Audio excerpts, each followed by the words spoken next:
नमस्कार, चर्चा में आपका स्वागत है। मैं शरद खोटा। आज हम आपके लिए टॉपिक लाए हैं डिप्रेशन और सुसाइड।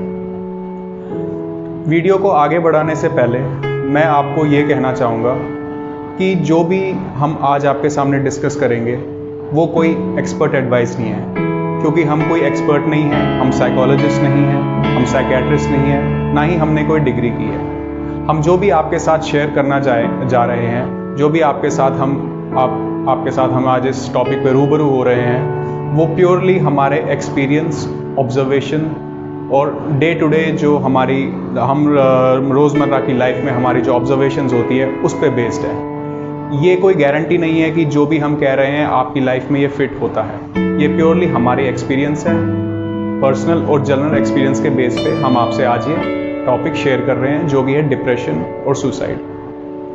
अभी कुछ दिन पहले हमने देखा कि बॉलीवुड की एक जानी मानी हस्ती सुशांत सिंह राजपूत का निधन हो गया और उसका कारण जो बताया गया वो सुसाइड बताया गया। अब हमको उनकी पर्सनल लाइफ के बारे में तो कुछ पता नहीं है, इसलिए हम उनकी पर्सनल लाइफ के बारे में डिस्कस नहीं करेंगे।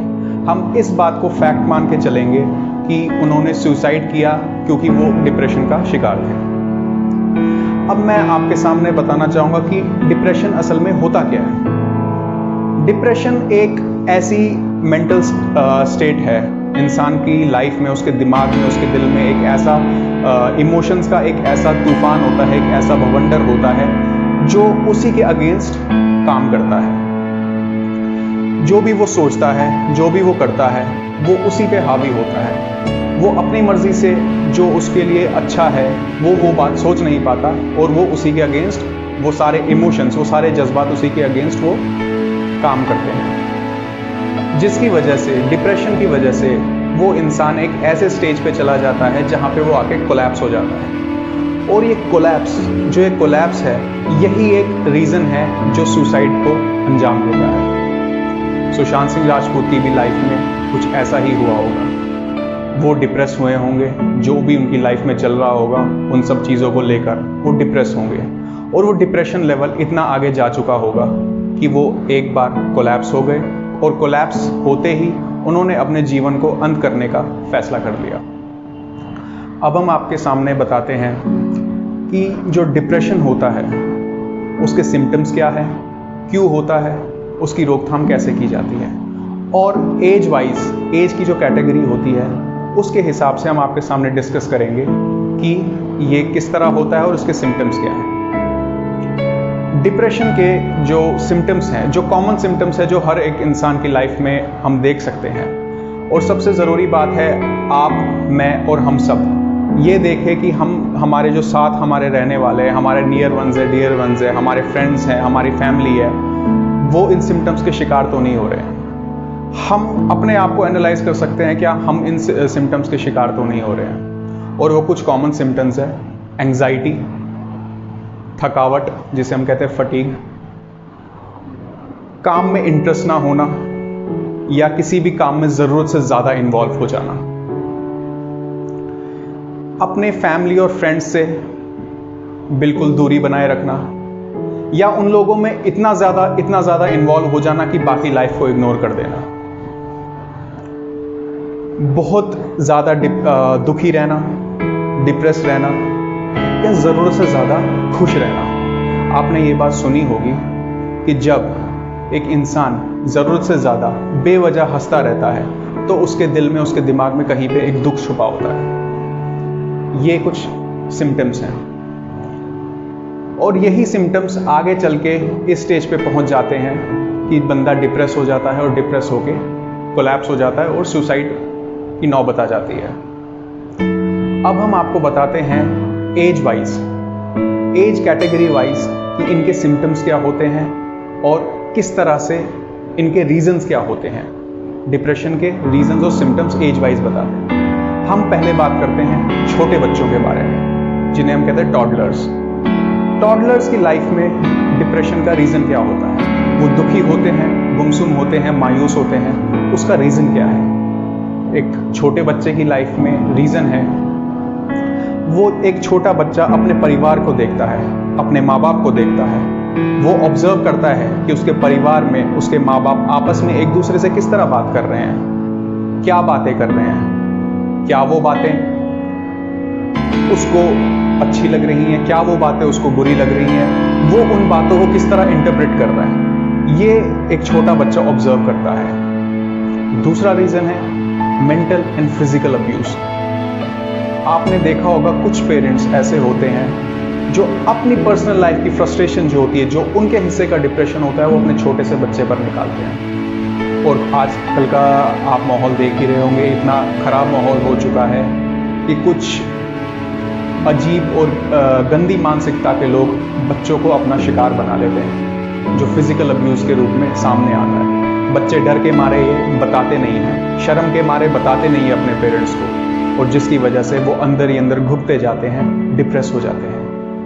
ये डिप्रेशन होता है। इसकी रोकथाम करने के लिए पेरेंट्स को सबसे पहले उनके लिए ज़रूरी है कि अपना कोई भी जो उनका आपस में पर्सनल ग्रज है, पेरेंट्स का, फैमिली का कोई आपस में जो बड़े हैं उनका जो पर्सनल ग्रज है, बच्चों के सामने ना निकालें। बच्चों के सामने कोई इस तरह की भाषा का प्रयोग ना करें जिसके लिए उनके दिमाग में कोई गलत असर पड़े।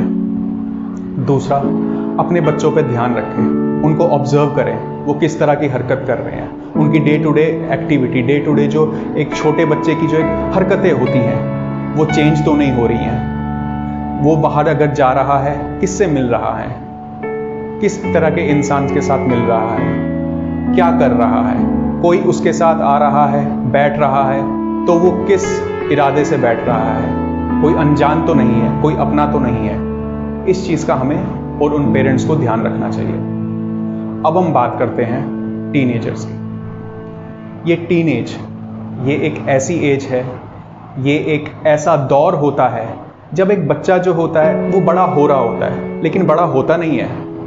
उसके दिल में, उसके दिमाग में हमेशा ये चल रहा होता है कि अब मैं बड़ा हो चुका हूँ, क्योंकि उसके अंदर फिजिकली, इमोशनली, हार्मोनल बहुत सारे चेंजेस आते हैं, जिसकी वजह से उस बच्चे को ये लगता है कि मैं बड़ा हो चुका हूँ, लेकिन असल में बड़ा नहीं होता, वो बड़ा हो रहा होता है। वो उन चेंजेस का सामना कर रहा होता है जिसकी वजह से उसे लगता है कि मैं बड़ा हो चुका हूँ। और उस वक्त एक, इसीलिए कहते हैं कि जो एक टीनेज होती है वो एक इस तरह की लाइफ होती है, वो इस तरह का दौर होता है कि जैसा वो बच्चा ढल गया वैसा ही उसकी आगे की लाइफ हो जाएगी, वैसा ही वो अपनी आगे की लाइफ में बन जाएगा। इसीलिए टीनेज में पेरेंट्स को और बाकी लोगों को उस टीनेजर का ध्यान रखना होता है। आज की डेट में आप किसी टीनेजर से डांट डपट के या उससे ज़बरदस्ती करके कोई भी चीज़ आप उसे समझा नहीं सकते हो, आपको उसका दोस्त बन के उसे समझाना पड़ेगा। टीनेज में डिप्रेशन के बहुत सारे कारण हो सकते हैं। कुछ ऐसे कारण हो सकते हैं जो एक ग्रोन अप होता है उसकी लाइफ में जो कारण है वो टीनेजर अपनी लाइफ में रख के बैठ सकता है। ऐसे रीजंस होते हैं जो मतलब होने नहीं चाहिए, लेकिन एक टीनेजर ज़बरदस्ती उनके साथ अपनी लाइफ को जोड़ देता है। For example, love affair. एक टीनेजर को लगता है कि अगर मैं इस लड़की से या इस लड़के से अलग हो जाऊंगा, या अगर ये मेरी लाइफ में नहीं आएगा या आएगी तो मेरी लाइफ बर्बाद है। वो उस एक चीज़ को अपनी ज़िंदगी का केंद्र बना के रखता है, चाहे वो लव अफेयर हो, चाहे वो दोस्तों का प्रेशर हो, चाहे वो पढ़ाई का प्रेशर हो, पेरेंट्स की तरफ से कोई प्रेशर हो, या कोई बुरी संगत हो। बुरी संगत में भी और अपने दोस्तों में अपने आप को ऊंचा दिखाने के लिए भी, अपने आप को वहाँ पे मेंटेन करने के लिए वो इस तरह की चीज़ें करता है जो उसे नहीं करनी चाहिए, या फिर उसके लिए वो एक करेक्ट उम्र नहीं है करने के लिए। इस वजह से जब भी वो एक टीनेजर उस चीज़ में कोप अप नहीं कर पाता है, उस चीज़ के साथ जस्टिस नहीं कर पाता है, वो एक डिप्रेशन मोड में चला जाता है। और आज की डेट में हमारे देश में मर्डर से भी ज़्यादा रेट्स जो हैं सुसाइड के हैं, और उनमें भी सुसाइड टीनेजर्स के हैं, छोटे बच्चों के हैं, क्योंकि वो अपने आप को इतना स्ट्रेस कर लेते हैं कि वो उस स्ट्रेस लेवल को अपनी लाइफ में संभाल नहीं पाते हैं, और एज अ रिजल्ट वो सुसाइड करते हैं। तो इसीलिए एक टीनेज जो है ये ऐसी क्रूशल स्टेज होती है लाइफ में जिसमें बहुत तरह की चीज़ों का ख्याल रखना पड़ता है। हम अगर ये सोचेंगे कि हम डांट डपट के या कोई और स्ट्रैटेजी अपना के अपने बच्चे को ये समझाने में कामयाब हो जाएंगे कि आप किसी के साथ लव अफेयर ना करो या किसी की तरफ अट्रैक्ट मत हो, मैं अट्रैक्ट जो है ज़्यादा अप्रोप्रिएट वर्ड मैं यूज़ करना चाहूँगा, अट्रैक्ट ना हो, तो हम उसे समझा सकते हैं, उसे बता सकते हैं, लेकिन हम ये चीज़ रोक नहीं सकते। तो एक एज अ पेरेंट सबको एक ऐसी स्ट्रैटेजी बनाने की ज़रूरत है जहाँ पे उस बच्चे को ये लगे कि हाँ ये मुझे समझ रहे हैं। उसे ये नहीं बताना है कि तुम अभी बच्चे हो। एक अगर आप टीनेजर को ये बताओगे तुम अभी छोटे से बच्चे हो, तुम्हें अभी कुछ नहीं पता, वो उसकी ईगो पे बात आ जाएगी और वो उसका बिल्कुल उल्टा रिएक्ट करेगा। तो एक टीनेजर के लिए उस तरह से स्ट्रैटेजी एक पेरेंट को या फ्रेंड्स को बनानी चाहिए जिसके चलते वो अपने आप को आपसे अलग ना समझे, आपके साथ फ्रेंडली समझे। जहाँ पर भी एक इंसान को सोल्यूशन नज़र आता है वो उसी तरफ जाता है। एक टीनेजर को अगर आप में एक सोल्यूशन नज़र आएगा वो आपसे एडवाइस लेगा, और आप एक बहुत सी ऐसी इंस्टेंसेस है, अनवांटेड हैपनिंग्स है जिनको आप रोक सकते हैं। ये थी टीनेजर्स की बात। अब हम बात करते हैं ग्रोन अप्स, जिन्हें हम कहते हैं यूथ। 25 साल से लेकर 34, 35, 36 इस एज ग्रुप में जिनको हम आजकल यूथ बोलते हैं, इस एज ग्रुप में आप गौर करिए, सुशांत सिंह राजपूत भी अपनी इसी एज ग्रुप में थे। और इस एज ग्रुप में जो सबसे मेन और सबसे पहला और सबसे आखिरी कंसर्न जो एक यूथ का होता है वो होता है उसका करियर। उस एज में एक यूथ का जो केंद्र होता है, उसकी जो सारी लाइफ टिकी होती है उसके करियर पे टिकी होती है। वो हमेशा ये सोचता रहता है कि मैं अपने अब करियर के साथ क्या कर रहा हूँ, क्या कर रहा था, क्या करूँगा। और ये जो करियर की बात है ये बीच बीच में हमारे पास्ट से रिलेटेड आती है, जो हम टीनेज से गुजरते हैं। एक टीनेजर जब एक यूथ कैटेगरी में आता है, उसकी जब वो बड़ा हो जाता है, तो टीनेज में एक बहुत कॉमन फिनोमेना हम आजकल देखते हैं, पेरेंट्स का प्रेशर। पेरेंट्स क्या सोचते हैं कि जो हमारा बच्चा है वो हमारे हिसाब से चले, जो हम चाहते हैं वो बने। हमने आज तक हजारों बार बचपन से लेकर आज तक ये बात सुनी होगी कि माँ बाप जो हैं अपने बच्चे के लिए कभी गलत नहीं सोचते। ये बात बिल्कुल ठीक है कि माँ बाप अपने बच्चे के लिए कभी गलत सोच ही नहीं सकते। लेकिन मैं आपसे ये कहना चाहूँगा, आपको इस बात से मैं अवगत कराना चाहूँगा कि आफ्टर ऑल माँ बाप भी इंसान होते हैं। एक पेरेंट अगर अपने बच्चे के लिए ये सोचता है कि मेरा बच्चा साइंटिस्ट बने, क्या वो बुरा सोच रहा है अपने बच्चे के लिए? नहीं। अब अगर वो अपने बच्चे के लिए ये सोच रहा है कि वो साइंटिस्ट बने तो जाहिर सी बात है वो बहुत अच्छा सोच रहा है अपने बच्चे के लिए। लेकिन अगर अब वो बच्चा, उसको साइंस में इंटरेस्ट ना होके उसको इंटरेस्ट बिजनेस में है या किसी कमर्शियल एक्टिविटी में है, सीए बनने में है, आपको लगता है क्या वो अपने साइंटिस्ट वाले प्रोफेशन के साथ जस्टिस कर पाएगा? अगर वो उस प्रोफेशन में चला जाता भी है, क्या वो खुश रह पाएगा? जिसकी वजह से वो फ्रस्ट्रेट हो जाएगा और वो फ्रस्ट्रेशन उसी के पेरेंट्स के ऊपर निकलेगा। वो फ्रस्ट्रेशन जब वो बड़ा हो जाएगा, जब ग्रोन अप हो जाएगा, यूथ की कैटेगरी में आएगा, वहाँ पे निकलेगा जहाँ पे वो जो प्रोफेशन वो परस्यू उस वक्त कर रहा है उसके साथ वो जस्टिस नहीं कर पाएगा, क्योंकि एज अ करियर या एज अ हॉबी वो दोनों ही तरह से उस चीज़ को अपनी लाइफ में नहीं ला पाया। क्यों? क्योंकि उसके पेरेंट्स ने प्रेशर डाला। पेरेंट्स अक्सर क्या करते हैं, अपनी बच्चों की खुशी का टैग लगा के उनके पीछे अपनी खुशियाँ पूरी करना चाहते हैं। मैं उन पेरेंट्स से रिक्वेस्ट करना चाहूँगा कि जिस बच्चे के लिए, जिन बच्चों के लिए आप अपनी छोटी छोटी खुशियों को कुर्बान कर देते हो, क्या अल्टीमेटली आप उन बच्चों की खुशियों पे अपना किसी भी तरह का योगदान दे रहे हो? नहीं दे रहे हो। आप अपनी खुशियों को कुर्बान कर रहे हो लेकिन उनकी खुशियाँ छीन रहे हो, अपने बच्चों की खुशियाँ छीन रहे हो।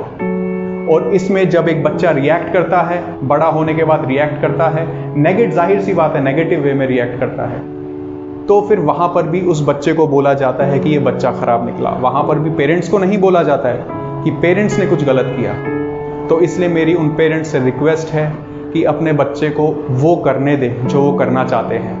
एक टाइम ऐसा आ जाएगा, उसको खुद समझ में आएगा कि मुझे असल में क्या करना है, क्या नहीं करना है। और मेरी बात का आप विश्वास करिए, अगर आपका बच्चा वो करने में सफल हो गया जो वो करना चाहता है, तो उसको कामयाब होने से और आपको असली खुशियाँ मिलने से, जिन खुशियों के लिए आपने अपनी छोटी छोटी खुशियों को कुर्बान किया है, उन खुशियों को मिलने से कोई ताकत आपको रोक नहीं सकती। ये तो थी यूथ की बात। अब हम करते हैं middle age to old age group की बात। Middle age to old age group में क्या होता है? अगेन इनका जो सेंटर होता है वो होता है, ये एक ऐसी एज होती है जहाँ पे इंसान को रेस्पेक्ट चाहिए होती है, जहाँ वो जो भी उसने आज तक अचीव किया है उसके लिए वो चाहता है कि उसके लिए उसको सराहा जाए, उसकी तारीफ की जाए, उसको एक ओहदा दिया जाए, उसकी बातों को सुना जाए। जब कभी ऐसा होता है कि एक middle age to old age group को वो सारी चीज़ें नहीं मिलती हैं जिस चीज़ की वो उम्मीद करता है, तो वो उस वजह से डिप्रेशन में चला जाता है। उनके बच्चे जो खुद डिप्रेशन के शिकार हो रखे हैं, अपने करियर ऑप्शंस को लेके, अपने बच्चों को लेकर वो डिप्रेस हो जाते हैं कि उनके बच्चे जो हैं प्रॉपरली नहीं कर पा रहे हैं, अपने करियर के साथ, अपनी लाइफ के साथ जस्टिस नहीं कर पा रहे हैं। कहीं ना कहीं ये दोनों की गलती होती है, और इसी गलती को सुधारने के लिए मैं आपसे ये शेयर कर रहा था कि वो काम करो जिसमें आपकी संतुष्टि हो। वो कहते हैं there are only 2 ways to get successful, do what you enjoy और एन्जॉय वॉट यू डू।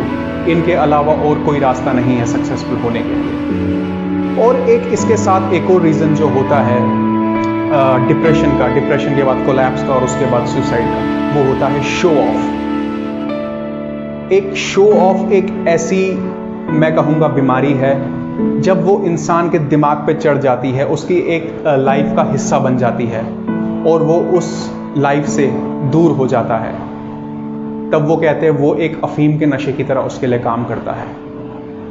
जब एक शो ऑफ करने वाला इंसान अपनी वो शोबिज से एकदम अलग हो जाता है तो वो डिप्रेस हो जाता है, डिप्रेस होके कोलैप्स हो जाता है और कोलैप्स से सुसाइड को अंजाम देता है। तो ये सारी बातें आज मैंने आपके साथ शेयर की। आई होप आपको ये बातें समझ में आई होंगी। आई होप आपको इन बातों से कुछ तो आउटकम निकला होगा। और अगर मेरी इन बातों से, मैंने जो भी आपके सामने प्रेजेंट किया, अगर मेरी इन बातों से आपकी 1% भी हेल्प होती है तो आप हमारे चैनल को सब्सक्राइब कीजिए, लाइक कीजिए और नीचे कमेंट कीजिए। तो उससे हमारी बहुत हेल्प होगी और मैं सच्चे दिल से, मुझे खुशी होगी कि मेरी इस पूरी स्पीच में, मेरे इस पूरे जो भी मैंने आप लोगों के साथ शेयर किया, वो आपके 1% भी काम में आया हो। धन्यवाद।